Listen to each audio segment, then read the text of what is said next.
Hello, my name's Pete Ashby and thank you very much for looking at this video on why you should avoid team decisions. This is, like all the other videos on this page, designed for chief executives who lead top performing teams or who want to lead top performing teams, and I really hope you find it of benefit. It's a follow-up to a recent blog post on how hungry is your top team.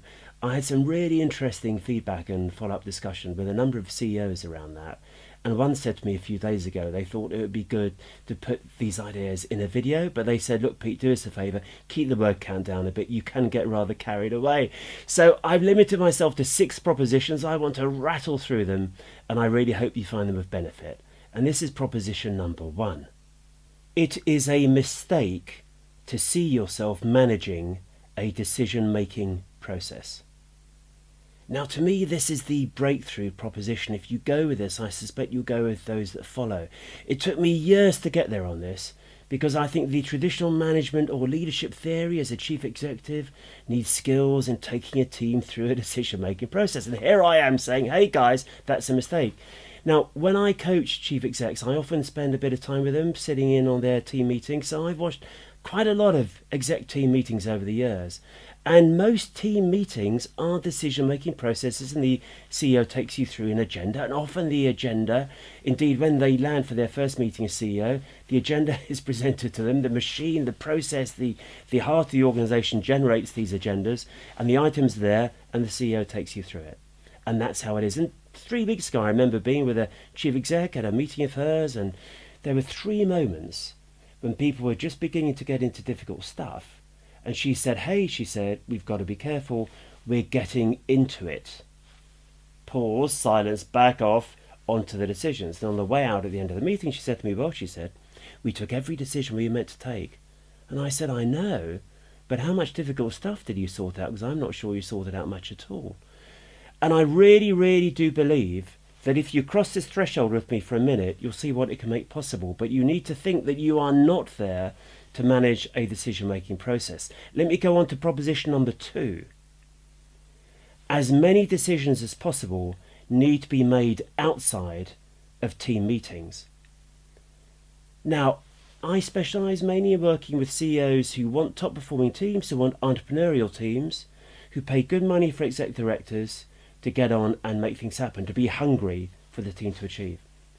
So I think if you're that sort of CEO, the starting point should be you say to your people, look, I want you standing in your authority. You act on our behalf. This is a unified team. This is a collective leadership. Whatever you do as CEO, it's on behalf of this whole team. So I want you getting on with it.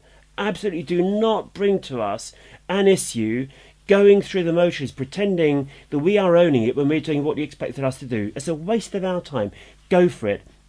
Maximise the decisions you take outside meetings. Occasionally, something will need to be a team decision. We all know that. Don't let's be black and white about this.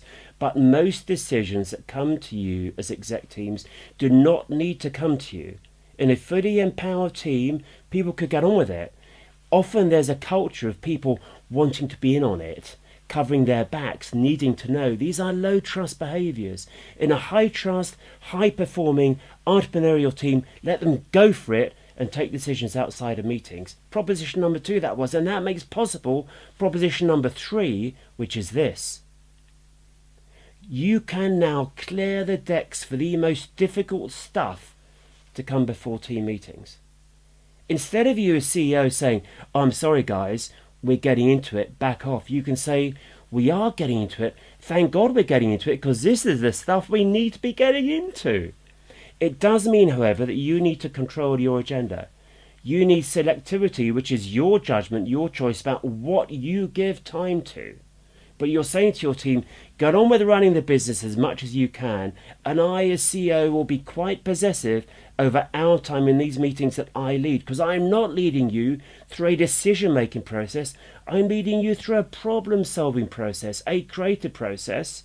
But for that really to be creative, I think proposition number 4 is absolutely essential. Before the meetings, you give time to sharpening killer questions. I would say the number one factor that determines middle performing teams remaining middle performing, not becoming high performing, is individual directors get stuck on something and they remain stuck for too long. It's the stuckness that stops these people becoming top performers. I'm absolutely convinced of that. Now, when someone is stuck, they need you to give a bit of one-to-one time. Say, okay, this is very tough. We accept it's tough. Now tell me. There's nearly always something which is a dilemma, a choice, a contradiction, a difficult issue we're dancing around. Tell me, what's the question we haven't quite answered? What's the choice we haven't quite made?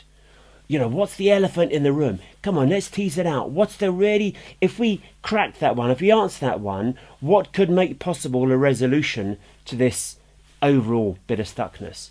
They can usually give you that question if you play that role, showing curiosity and probing and challenging and digging and sticking with it, saying, just give me the question and we will help you find your answer.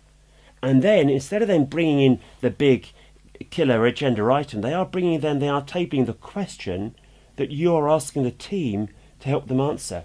But if they are to do that as an ambitious, high-performing exec director, I think proposition number 5 is absolutely crucial.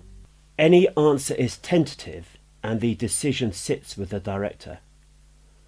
One of their main reasons top-performing directors don't raise difficult issues with their team is because, understandably, they're ambitious, they want to be good, they don't want the difficult stuff being taken off them and answered on their behalf. They want to try and keep it and solve it on their own, but actually they can't because they've got stuck. So I think what's crucial is you as CEO saying to your individual director, who you know has a tricky issue, bring it to us with that killer question. We will try and open it up, and now I understand you're thinking more, I can lead that discussion better. We will try and open it up, and you will then take away our advice and our views, and you will decide, because you are my director and I back you to be as good as you can be, and our job as a team is to support you in being as good as you can be. You will decide, and our job is to help you get over that threshold, through that stuckness, to a clearer decision. So they bring that knowing that you are their sounding board, you are their advisory group, you are their peers giving them support with something that you acknowledge is genuinely tricky, where they are juggling, tough issues, and you're helping them come through to the other side. I think that is very, very powerful. And it's powerful, I think, because it leads on to proposition number 6, which is key to you wanting to be or remaining a top-performing team. Directors experience the team making them better than they would be on their own. How many directors have we heard say, hey, you know what, I think I'm pretty good in my job, but actually I wouldn't be as good if it wasn't for my exec team. I haven't heard many people say that to me in quite a few years of working with exec directors. It's not how they view their exec team. They view their exec team as, on the whole, pretty hard work, doing what it's got to do. It's a bit of a necessary evil. It just sort of comes with the job and they get on with it. They don't see it as a creative forum. They don't see it as making them better.